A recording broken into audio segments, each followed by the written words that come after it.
How about them Cowboys? The Cowboys absolutely dominate the Philadelphia Eagles, and it raises the question, are the Cowboys a true, legitimate NFC contender? This is the gray area right here on 105.3 The Fan here on YouTube. Of course, my name is Kevin Gray. You can find me on Twitter, Facebook, and Instagram at Kevin Gray Sports. Be sure to hit that subscribe button right there for all things 105.3 The Fan here on YouTube. You can catch me on your home of the Dallas Cowboys and Texas Rangers 105.3 The Fan every single weekend with my partner, the two-time Hall of Famer, Chris Arnold. The Dallas Cowboys get a 41-21 beatdown of the Philadelphia Eagles on Monday Night Football to move to 2-1 on the season.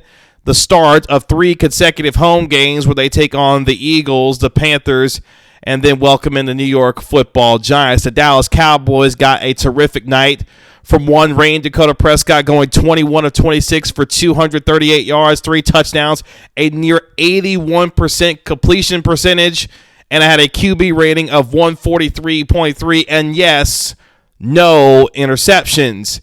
Trevon Diggs had his third pick in as many games, returning a 59-yard interception of Jalen Hurts for a touchdown, and a dominating effort for a Dallas Cowboy football team that's playing with the kind of swagger and complimentary football that this team has talked about they've wanted to play all season. The Dallas Cowboys now move to 26-0 when they have more rushing attempts than they do passing attempts. What you saw from Ezekiel Elliott was a physical, violent runner behind an offensive line that for the most part handled the business when it came to Fletcher Cox and Javon Hargrave. Trust me, Fletcher Cox and Javon Hargrave had their moments, especially beating up on Tyler Biadasz and at times against Connor Williams. But for the most part, the Cowboys' offensive line was pretty good against that vaunted Philadelphia Eagle defensive line. Offensively, for the Dallas Cowboys, Dalton Schultz continues to be a revelation at the tight end position, continuing to move himself up as potentially now the new TE1 for the Dallas Cowboys. That's how good Dalton Schultz has started to become for this football team. Not only the best blocking tight end, but proving himself to be a very good pass catcher with the kind of athleticism that will allow him to be a bigger part of this offense as this season continues to go on. The defense has been the biggest surprise, obviously. A Dallas Cowboy defense that leads the NFL in takeaways with 8 interceptions in 3 consecutive weeks by Trevon Diggs. Even Anthony Brown got in on the act against the Philadelphia Eagles. That has been the biggest difference that we've seen for this Cowboys team. We knew offensively coming into the year that this team could have a top 5 offense in all of the NFL with the amount of weaponry that they had on the offensive side. But the question was, could the defense be any kind of measure of competent to give this Cowboys football team the opportunity to not only win the NFC East, but be considered a legitimate NFC contender? And if Dan Quinn can have this team as a top 15, even a top 10 defense by the time we get to year's end, we have to start seriously considering the Dallas Cowboys as a true, legitimate NFC contender. Now, here's what's wild about the Dallas Cowboys so far in this 2-1 start. They've done it with some of their biggest stars, especially on the defensive end. Hello, DeMarcus Lawrence, not healthy. We know about the suspension of Leo Collins. On the offensive side of the football, he'll miss the next 3 games due to him trying to bribe a drug testing official. That's another conversation for another day. But the turnaround and the attitude and the swagger that this defense is playing, they're playing fast, they're playing loose, but more importantly, they're playing with the kind of confidence that they lacked a season ago. Dan Quinn has proven himself to be the biggest free agent signing that the Dallas Cowboys had this past offseason. DeMonte KZ has been good. Jaron Kearse has been a revelation. Osa Odigizua had a sack and a half against the Philadelphia Eagles. The young guys are stepping up and playing good football and providing the complementary continuity that you're looking for from the Dallas Cowboys. Dak Prescott talked about it all season long during this offseason.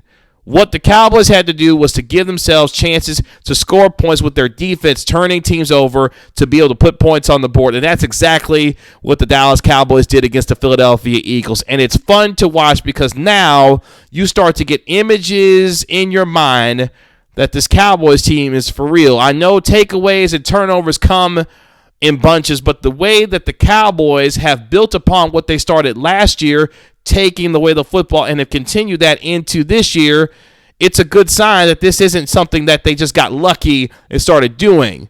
This is a trend that is purposeful, but more importantly, something that Dan Quinn continued to emphasize as coming over as defensive coordinator for this football team. Kellen Moore and Dan Quinn are coaching like they want to be head coaches in 2022. That was one of my takeaways from the game on Monday Night Football.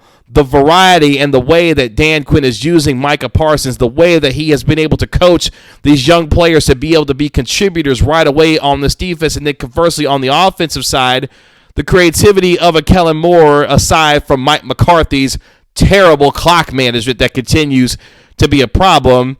If they can correct their red zone issues and put themselves in position where they're converting more consistently inside the red zone, this offense virtually becomes unstoppable, especially once they get their right tackle back in Leo Collins. But the thunder-lightning combination of Ezekiel Elliott running for nearly 100 yards against the Philadelphia Eagles, Tony Pollard with his burst and his speed being able to hit the hole hard and provide the kind of speed that the Dallas Cowboys have at that running back position, this is a complete offense. And Dak Prescott, give him credit. This is a young man who seems like he is in full control of this Kellen Moore offense, full control of this football team, but more importantly, knows exactly what he wants to do every time he gets the football in his hands. And that, to me, is the biggest leap in his game yet again. Not only we know how good of a leader he is and how much he is able to get this team on the same page moving in one direction, his command of this offense has put himself in an elite tier of quarterbacks in the National Football League.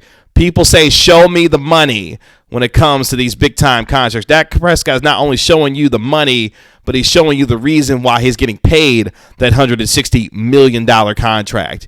He has turned himself into an upper echelon quarterback in this league, and that is the most important thing for this team going forward. The confidence that comes from four and his ability to lead but also execute on the offensive end, coupled with this defense playing with the kind of swagger and speed and confidence that they lacked so desperately a year ago.